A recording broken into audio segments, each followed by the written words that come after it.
We've been tracking the risk corridor payment litigation through the courts, and there's a new development. So we thought we'd take a minute and get you up to speed. We're talking about the risk corridor payments. These are those payments to insurance companies that were authorized through the Affordable Care Act as a way to cushion insurance companies against extreme gains or extreme losses when an influx of newly enrolled individuals were joining the marketplace for the first time. It started in 2013 with the idea that a lot of people would be joining the marketplace thanks to the individual mandate that said you have to have insurance or pay a penalty. And when you have that many people coming into the marketplace at once, you're going to get some markets that are a little bit sicker and some that are a little bit healthier. You're not going to have a good mix among all of the health insurance plans. So risk corridors was one of the market stabilization features written into the Affordable Care Act. It was meant to be temporary, but it was written in along with reinsurance and risk adjustment. Those were the 3 R's of market stabilization. Well, this went to a lawsuit because the feds never paid. Insurers sued. They were owed about $12 billion for these cushion payments to come from the feds. It became a politicized payment, and the insurance company said, we are owed this money, you should start paying.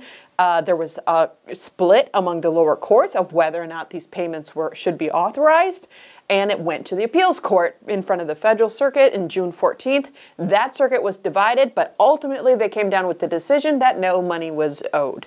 So why the lawsuit? Well, as you can imagine, insurance companies carrying the largest risk did not want to continue to carry this burden without any compensation from the federal government.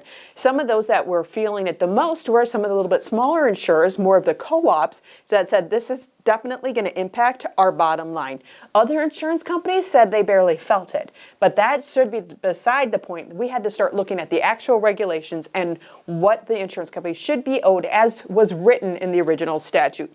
Well, the majority of the court in that federal circuit said that the Department of Health and Human Services was indeed obligated under the Affordable Care Act, and they pointed to Section 1342 to make these payments pursuant to a statutory formula.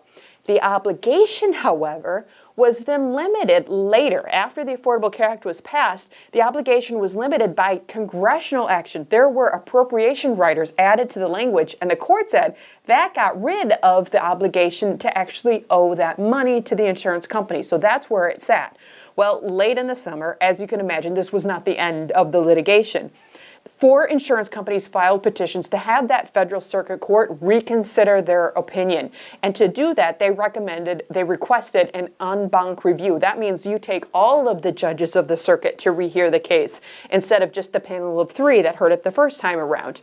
Well, getting an en banc review, you have to file a petition, you have to have the entire court agree that this is going to be a good move. They wanted to argue that the Federal Circuit opinion conflicted with existing Supreme Court precedent, and they said, and that alone is a reason why you should review this. So now you're up to speed. Fast forward to November 6th. The decision of whether or not to allow this to be heard by an en banc review in front of the Federal Circuit was denied. So this was mostly expected. It is quite rare to get an en banc review. It's usually reserved for matters that fit into the category of exceptional importance.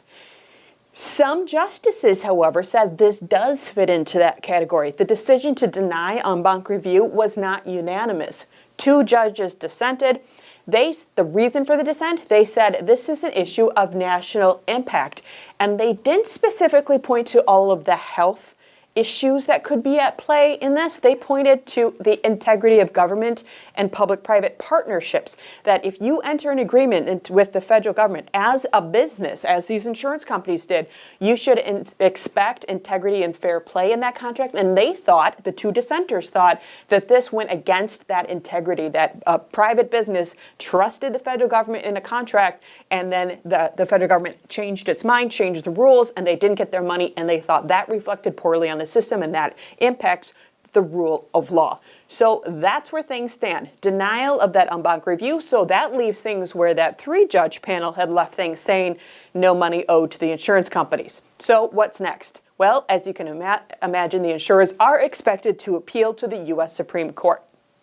We will keep you posted if that happens and track this litigation all the way through. In the meantime, what's at stake? Well, for the insurance companies, about $12 billion.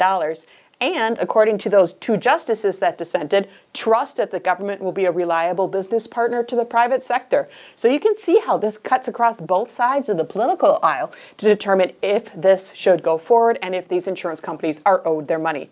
You can read the decision yourself. We also point you to the petition that requested en banc review so you can see what the insurance companies were arguing for. And then we give you a little refresher on a little bit more on risk corridors and market stabilization. If you have a healthcare question or story, you can send us an email, and you can do that at healthwatchwisconsin.org.